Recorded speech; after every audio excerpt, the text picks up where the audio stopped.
Media మిత్రులందరికీ, media పెద్దలందరికీ ఇక్కడ విచ్చేసినందుకు నా యొక్క హృదయపూర్వక నమస్కారములు తెలుపుతూ, మొన్న ఒక పెద్ద మనిషి పోతుందా కంచెం పోతుందా అన్నారు.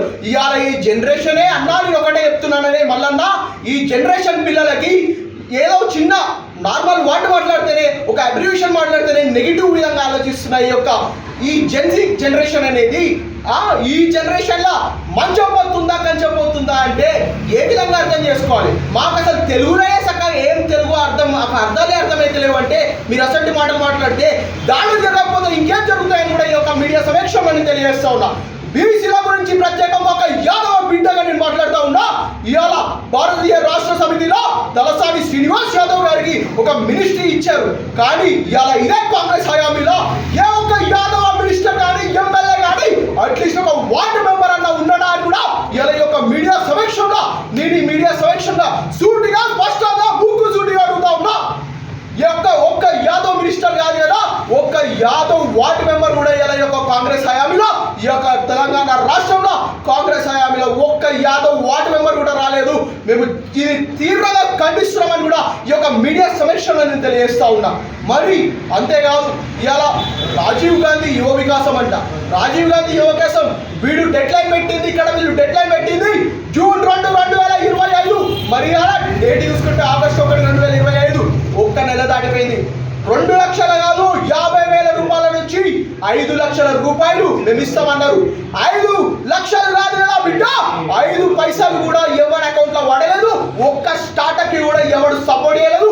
దిక్కు దివానా కూడా లేదని కూడా ఇలా మీడియా సమీక్షలో నేను తెలియజేస్తా ఉన్నా. మరి ఇలా జీడబ్ల్యూఎంసీ ఎలక్షన్స్ కానీ, మున్సిపల్ కార్పొరేషన్ ఎలక్షన్స్ కానీ, సర్పంచ్ ఎలక్షన్లు ముందుకు వస్తున్నాయి. మరి ఏ ముఖం చూసుకొని ఏ ప్రచారానికి ఇలా కాంగ్రెస్ నాయకులు వారి యొక్క కాన్స్టిట్యుయెన్సీలలో తీసుకొచ్చి ప్రచారాలు చేసుకుంటా ఇంటికి ఒక ఉద్యోగం ఇస్తామన్నారు. మరి ఏదే ఇంటికి ఒక ఉద్యోగం కాదు కదా బిడ్డ, కనీసం ఒక గల్లీలో కనీసం ఫీ రియంబర్స్మెంట్ చక్కగా వస్తున్నాయంటే అది లేదు. రాజీవ్ గాంధీ యువ వికాసం కింద అదే ఇన్స్టాగ్రామ్ వంటి social media comment box open చేస్తే, అన్నా నువ్వు రాజీవ్ గాంధీ యువ వికాసం కాదే, ముందుగా నువ్వు రేషన్ కార్డు ఇయ్యే, నువ్వు రేషన్ కార్డు ఇచ్చిన తర్వాత మాకు ఆ ఎలిజిబిలిటీ క్రైటీరియా అనేది ఉంటుంది, అప్పుడే మేము ఏదైనా అప్లై చేసుకుంటాము. నువ్వు 50,000 నుంచి 5 లక్షలు ఇస్తామన్నారు. 5 లక్షలు కాదు కదా బిడ్డ, 5 పైసా కూడా రాలేదు. ఏం చేసుకోవాలి? ఏ ముఖం చూసుకొని మేము వేసుకోవాలి?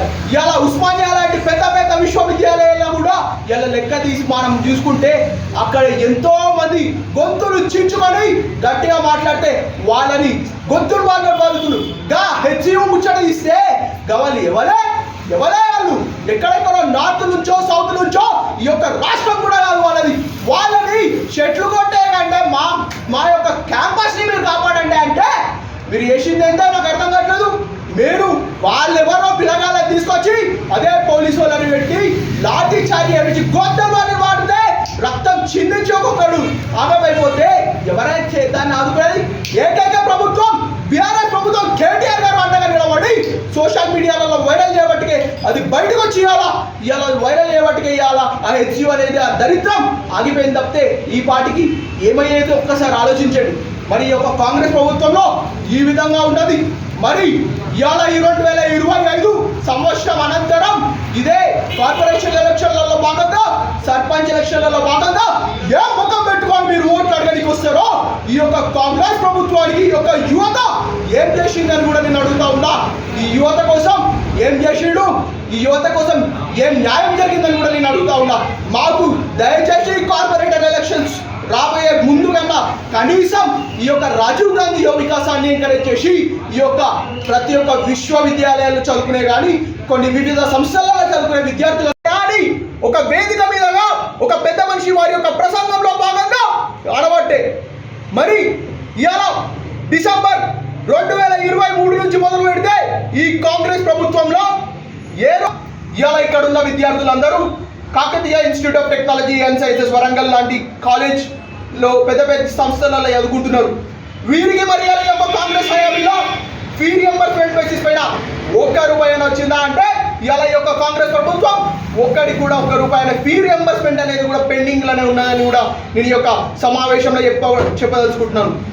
అంతేకాకుండా వివిధ ఉస్మానియా లాంటి పెద్ద పెద్ద విశ్వవిద్యాలయాలలో ఈ స్టూడెంట్ ఎలక్షన్స్ అనేవి కూడా బ్లాక్ చేసి ఈ యొక్క విద్యార్థుల యొక్క వాయిస్ని సర్ప్రెస్ చేసేసి ఏది కూడా ఎత్తకుండా నోర్లని గొంతులను దొక్కుతున్నారని కూడా నేను ప్రత్యేకంగా ఈ యొక్క మీడియా సమక్షంలో నేను తెలియజేస్తూ ఉన్నా. అంతేకాదు గత ప్రభుత్వంలో 2014 నుంచి 2023 వరకు మా తెలంగాణ బాబు కల్వకుంట్ల చంద్రశేఖరరావు గారు టీ హబ్ లాంటి, టీ ఫైబర్ లాంటివి వివిధ సంస్థలని ఎంకరేజ్ చేసి, స్టార్టప్లను ఎంకరేజ్ చేసి ప్రతి ఒక్కరికి ఎన్నో కొన్ని వేల మందికి ఉద్యోగావకాశాలు కల్పించారు. మరి ఆ తెలంగాణ రాష్ట్రంలోనే కాదు, 2018లో కేటీఆర్ గారు అదే కాకతీయ యూనివర్సిటీ చౌరస్తాలో నిలబడి ఒకటే ఒక మాట అన్నారు, రాబోయే ఈ 2018 ఎలక్షన్లలో కనుక ఈ యొక్క తెలంగాణ రాష్ట్రంలో ఈ యొక్క గులాబీ జెండా కనుక ఎదిగినట్టయితే కనుక మేము అదే మరికొండ కాడ వివిధ ఐటీ సంస్థలు పట్టుకొస్తామని చెప్పేసి టెక్ మహేంద్ర కానీ, సైంట్ కానీ వివిధ సంస్థలను తీసుకొచ్చి కొన్ని వేల మందికి ఉద్యోగ అవకాశాలను కల్పించిన ఏకైక ప్రభుత్వం ఏదైనా ఉన్నదా అంటే ఇలా భారతీయ రాష్ట్ర సమితి అని కూడా నేను ఇలా యొక్క మీడియా సమక్షంలో నేను తెలియజేస్తా ఉన్నా. ఇప్పుడు వాస్తవానికి మాట్లాడుకుంటే బీసీల ముచ్చట్లలో చాలా పంచాయతీలు అవుతున్నాయి. మా కవిత పైన ఒక తీర్మార్ మొదలు అని చెప్తారా.